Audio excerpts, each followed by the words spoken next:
Good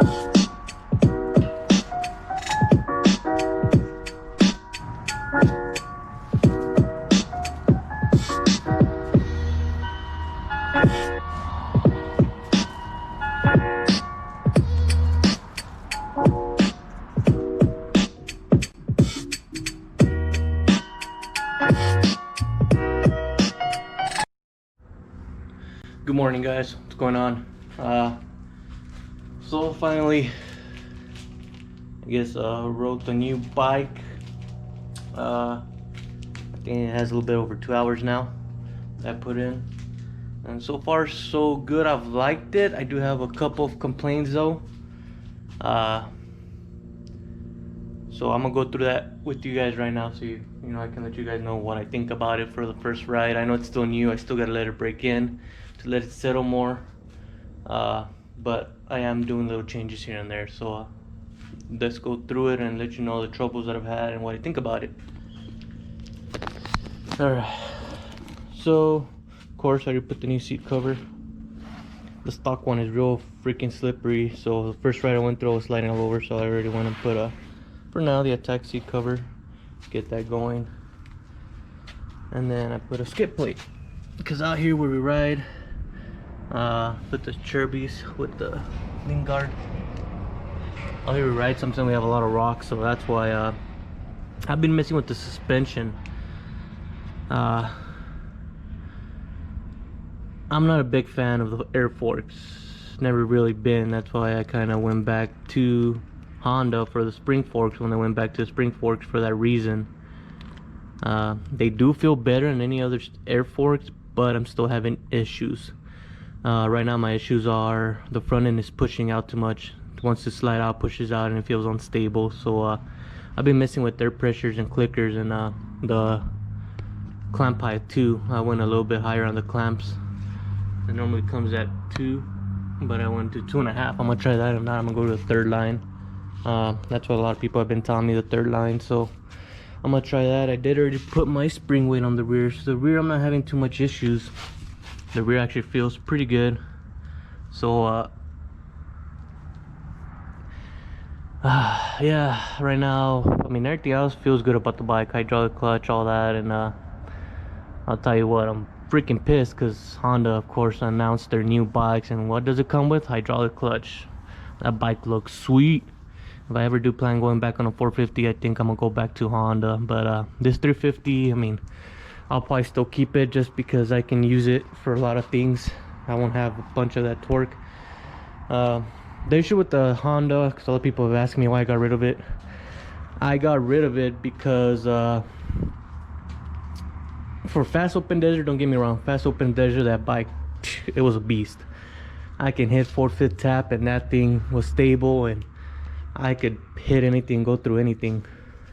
But when we got to tight sections, I was having issues controlling. I guess it was too much power for certain situations, and the clutch on those, as everybody knows, they're fucking stiff as hell.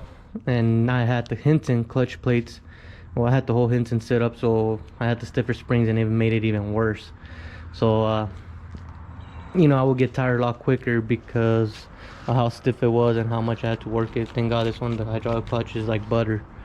But yeah, on that one, that's one of the main reasons. I mean, I love the bike, don't get me wrong. Honda, I'm a Honda boy. I've always liked Honda, and to me it's one of the best bikes I've had, other than when I would get into tight situations. That's where I would really struggle with the bike. But other than that, I love the bike. And I tell you, if I do go back to 450 with the new one now with the hydraulic clutch and all that, I'll probably go back to that one. But as of now, the 350, I'm keeping it. And you know, just because I can use it everywhere, and it has a 6-speed. And so yeah, so I did those 2 mods. I've been messing with the air pressure on the front. I am thinking about going spring. I know a lot of people have said the MX Lucky Tech, Steve Fox bike, the one that I rode that I liked a lot, had the MX Lucky Tech's spring conversion, and I really love the way it feel. So that's the route I kind of be looking at going.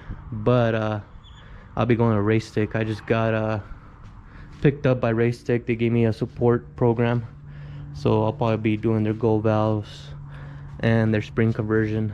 I'm probably gonna try the gold valves first, try with the air, see how it feels, if it feels any better. If it feels to where I can handle, I'll stay with it. If not, then I'll go and still put the spring conversion on there. So yeah, I mean, like the only complaint about this is the front end, the forks having a little bit of issues. And another thing is, about an hour and a half, I started getting a little rattling noise. So I kind of freaked out because I thought this shit was gonna blow up. But I started googling all that, and I guess a lot of people have been having issues with the tensioner, timing chain tensioner. This is the OEM one. I already changed it. I put the Trix one in there, which that one, this is oil pressured. You know, this is actually by oil pressure, and I want to put it in there. It's actually by oil pressure, but at the same time it has a spring to lock it, so once it extends, it locks it and never comes back like this one's do. So I have the Dirt Trix on there. I installed it already and everything, but yeah, around 1.5 hours started rattling pretty bad, and I was like, holy crap, what is that? You know, but as soon as you will rev it, I guess it will get the oil pressure on there and it will go away. You know, so that's why I kind of thinking, I started looking and found that out. So if you guys are having issues with that, getting a little rattling noise when you start it when it's cold, this is going to be your issue. So I already changed it, and I haven't had that noise ever since. Bike starts up, runs good, sounds nice. Also got a factory water pump. Should already be getting here today, probably. Hopefully that might change out, which is the orange one for better airflow. It's a little bit bigger, better water airflow, my bad, better water flow and better cooling. But like I said, it's a nice sick bike. I like how it has all the black and black rims, you know, and like I said, it starts up right away.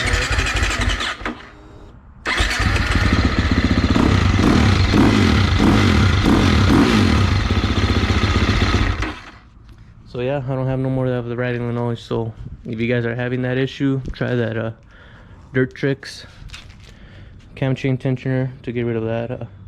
But yeah, that's what I think about the bike. And I just like all the little extra accessories it has. You know, hydraulic clutch, the hand guards, comes with the twin air filter. Comes with, of course, I got my little pump, the hour meter that I don't even have to put on there anymore. Black on black, like I said, it's real nice with everything that comes out. KTM's come out with. They are pricier than the Japanese models, but because they do add extra stuff to it. But yeah, this is my input, my thoughts, and now you guys know why I switched. And stay tuned for more videos. I'm gonna try to do more videos and more updates, of course. I'm gonna end up building this bike, so little by little I'll start making videos and telling you guys what I put on there and what I think so far with all the mods I've done. So yeah, stay tuned, subscribe, and get ready for some more input coming in.